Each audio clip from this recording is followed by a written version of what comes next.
اظہار خیال کرنے کا حکم فرمایا۔ اعلیٰ حضرت رحمۃ اللہ تعالیٰ علیہ کی شخصیت اتنی عظیم ہے کہ وہ جہاں محافظ اسلام ہیں وہاں فقیہ اعظم بھی ہیں۔ ان جیسا نابغہ اثر کسی نے نہ دیکھا ان کے زمانے میں اور ان کے بعد نہ سنا۔ وہ یگانہ روزگار ہستی، وہ سرمایہ افتخار ملت اسلامیہ، وہ مسلمانوں کا یاور، سبحان اللہ، اور وہ وقت کا بہت بڑا فقیہ اور امام اعظم کا حقیقی وارث، سبحان اللہ، جس کو رب ذوالجلال نے اتنی بڑی عظمتیں عطا فرمائیں کہ جس طرف بھی گئے اور جدھر بھی گئے اپنا رنگ دکھاتے چلے گئے۔ واہ واہ، اور وہ بڑے پیار سے، جیسے کسی نے کہا تھا، ملک سخن کی شاہی تجھ کو رضا مسلم، واہ جس سمت آ گئے ہو سکے بٹھا دیے ہیں۔ واہ واہ، سبحان یہ واقعتاً اشعار کی زبان صرف نہیں ہے، یہ حقیقت کی بولی ہے۔ اعلیٰ حضرت رحمۃ اللہ تعالی علیہ کو اللہ پاک نے فیض رسانی میں بہت بڑا کمال عطا کیا۔ سبحان اللہ، آپ کی شخصیت کا فیضان، بے شک، آپ کی ذات سے پھوٹنے والی نور کی کرنیں نور ہدایت کی، اور لوگوں کے قلوب و اذہان پر عشق رسالت محمدی کا سکہ جمانا، اور جیسے آپ نے فرمایا بدعت و شرک جیسی خباثتوں غلاظتوں کو قطع کلا کما کر کے رکھ دینا، بے شک، اور لوگوں کے دلوں کے اندر ایک ایسی محبت کی جوت جگا دی، اور لوگوں کے دلوں کی دوری محبت کی سرکار ذی وقار کی بارگاہ میں اس طرح باندھی کہ آج تک دنیا اعلیٰ حضرت کا جب نام لیتی ہے تو عشق کی محبت اور جذبات خود بخود جوان ہو جاتے ہیں، سبحان اللہ، اور انسان کی ایمان کی کیفیت حلاوت کے عروج پر پہنچ جاتی ہے۔ واہ واہ، آپ کی پیدائش 10 شوال کو، جیسے مفتی صاحب نے فرمایا، ہوئی 1272 ہجری میں عیسوی میں۔ تو آپ کی اس ولادت کے ساتھ اللہ تبارک و تعالیٰ نے آپ کو یہ عظیم شرف دیا۔ یہ 1856 کا زمانہ ہے جیسے بتایا گیا۔ آپ کی ولادت ہوئی اور آپ کا نام مختار رکھا گیا، اور آپ کے دادا جان نے آپ کا نام احمد رضا خان رکھا۔ لیکن جب آپ نے خود ہوش سنبھالا تو آپ نے فرمایا کہ میرا نام جو آپ نے رکھا ہے میں اسے قائم رکھوں گا، مگر اس نام سے پہلے میں اپنا ایک نام اور رکھنا چاہتا ہوں، اور وہ اپنا نام میں یہ رکھوں گا، میرا نام ہوگا عبد المصطفیٰ احمد رضا خان۔ سبحان اللہ، سبحان اور اسی پر آپ نے یہ کہا، خوف نہ رکھ ذرا، خوف نہ رکھ رضا ذرا، تو ہے عبد مصطفیٰ، اللہ، تیرے لیے امان ہے، تیرے لیے امان ہے۔ واہ، سبحان اللہ، یعنی عبد مصطفیٰ کہہ کر میں حضور کا غلام ہوں، میں حضور کا خادم ہوں۔ یہ اللہ تبارک و تعالیٰ نے گویا بچپن سے ہی آپ کو شرف عطا فرمایا۔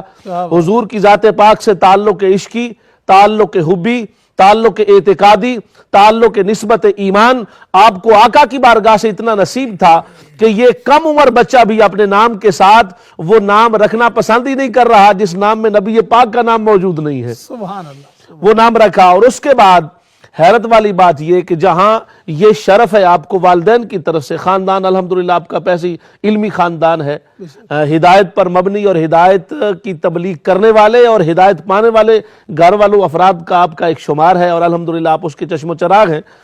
6 سال کی عمر میں شاہ صاحب امام اعلیٰ حضرت رحمۃ اللہ تعالی علیہ نے پہلی بار میلاد شریف پڑھا، سبحان اللہ، اور یہ میلاد شریف جس مجلس میں آپ نے پڑھا اس میں موجودہ ہندوستان، پاکستان اور بنگلہ دیش کے تمام اکابر علماء کرام موجود تھے۔ اللہ، مشائخ اعظام، پیران کرام، اکابر علماء کرام کا سب سے بڑا میلاد شریف کا اجتماع تھا، جس میں آپ نے 6 سال کی عمر میں میلاد شریف پڑھا۔ سبحان اللہ، اور پھر اس کے بعد 8 سال جب آپ کو ہوئے تو 8 سال کی عمر میں آپ کو پتا ہے نحو کی دوسرے درجے کی کتاب ہے ہدایت النحو، اس کا آپ نے عربی میں ترجمہ کیا۔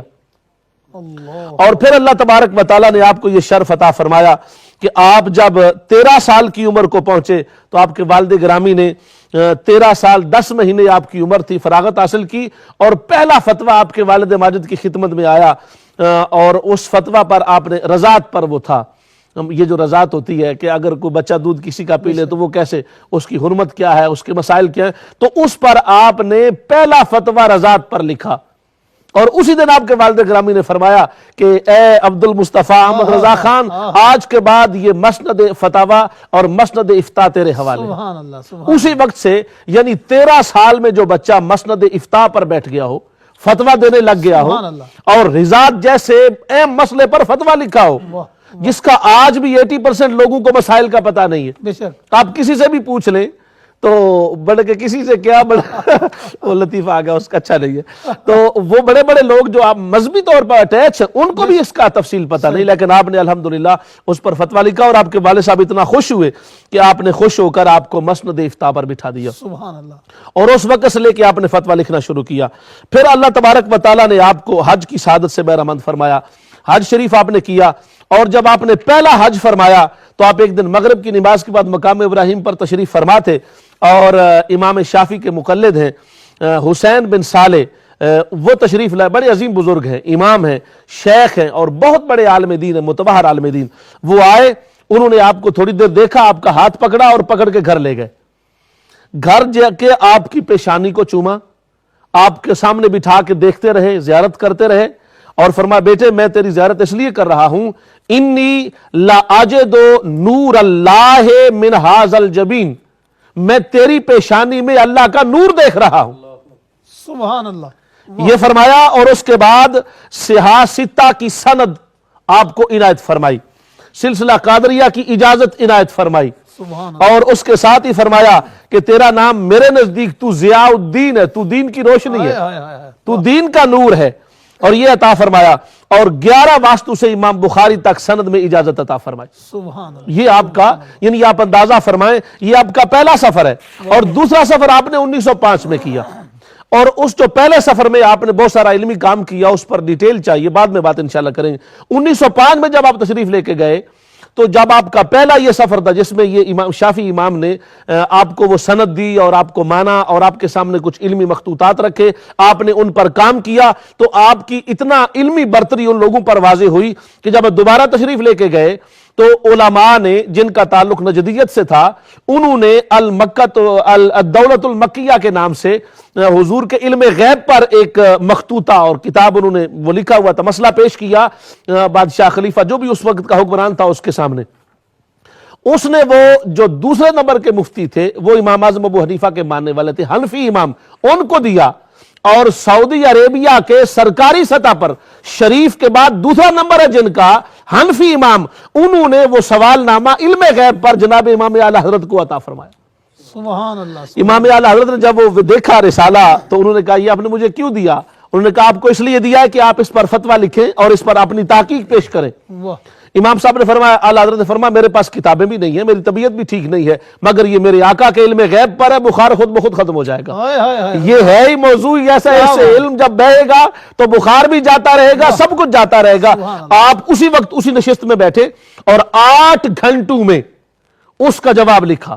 سبحان اللہ. 8 گھنٹوں میں جواب الدولت المکیہ کے نام سے جب آپ نے لکھا بغیر کتابوں کے اعلیٰ حضرت نے, اور وہ پیش کیا امام کے پاس, اور امام نے بادشاہ کے سامنے اس کو پیش کیا, جو بھی حاکم تھا وہ خادم حرمین کہلاتا, جو بھی کہلاتا تھا, اس کے سامنے پیش کیا. اور مولانا شیخ صالح کمال نے وہ رسالہ علماء سعودیہ اور علماء عرب کے سامنے پڑھا جو آپ نے لکھا تھا, اور پڑھنے کے بعد ان تمام علماء نے متفقہ طور پر آپ کو فرمایا, انہوں نے کہا اس زمانے میں اگر کوئی نادر روزگار ہستی ہے تو وہ احمد رضا خان کی ہے. سبحان اللہ. یہ نادر روزگار ہے, یہ انہوں نے لفظ بولے, یہ سرمایہ افتخار ہے, یہ سرتاج العلماء ہے, یہ فقیہ اعظم ہے, یہ محقق یگانہ ہے, یہ محافظ شان رسالت ہے, یہ حجت الہی کی تیغ برہ ہے, یہ امام اہل سنت ہے اور مجدد دین و ملت ہے. واہ واہ واہ. سبحان اللہ. امام اعلی حضرت احمد رضا خان بریلوی رحمت اللہ تعالی علیہ نور اللہ مرکزہ کو یہ شرف سرزمین حجاز سے ملا ہے. سبحان اللہ. اور وہ لوگ ورطہ حیرت میں گم ہو کے رہ گئے, کتابوں کے بغیر 8 گھنٹے کی تصنیف لکھنے والا. اور پھر اعلیٰ حضرت وہ ہے کہ اعلیٰ حضرت نے اگر فتنہ انکار علم غیب ہوا تو اس پر قلم اٹھایا, انکار ختم نبوت ہوا اس پر قلم اٹھایا, فتنہ امکان کذب آیا اس پر قلم اٹھایا, فتنہ قادیانیت آیا اس پر قلم اٹھایا, فتنہ عدم اعتقاد و اختیارات آیا اس پر قدم اٹھایا, فتنہ اعتقاد شرک در باب استعانت و ندا و استغاثہ آیا، اس پر میرے اعلیٰ حضرت نے قلم اٹھایا۔ فتنہ تنازع و عدم جواز میلاد و قیام آیا، اس پر اعلیٰ حضرت نے قدم اٹھایا۔ فتنہ نفاذ شرک فی الاسماء پر قدم اٹھایا۔ فتنہ انکار سماع موتیٰ پر قلم اٹھایا۔ فتنہ تنازع در سایہ نبی پر قلم اٹھایا، اور حتیٰ کہ فتنہ غیر مقلیت پر قدم اٹھایا۔ اور پھر آخری بات، یہ تو فتنے سارے ہیں، میں بیان کروں گا، اعلیٰ حضرت کے جب قلم اٹھتا گیا، ادھر اعلیٰ حضرت کے قلم کی موش گافیاں چل رہی تھی، علم کا فیض چل رہا تھا، قلم کی پرکار سے علم کے چشمے جاری ہو رہے تھے، ادھر شیطنت بھاگ رہی تھی، فتنہ ٹوٹ رہا تھا، بدعت دم توڑ رہی تھی، بد عقیدگی اپنی ان بلوں میں جا گھسی تھی، اسے کوئی فرار کی جگہ نہیں مل رہی تھی، اور اعلیٰ حضرت نے دنیا کو ثابت کر دیا جب تک اعلیٰ حضرت کی شخصیت موجود ہے، میرے نبی کی ذات مقدس پر ہونے والا کوئی حملہ کامیاب نہیں ہونے دیا جائے۔ واہ واہ واہ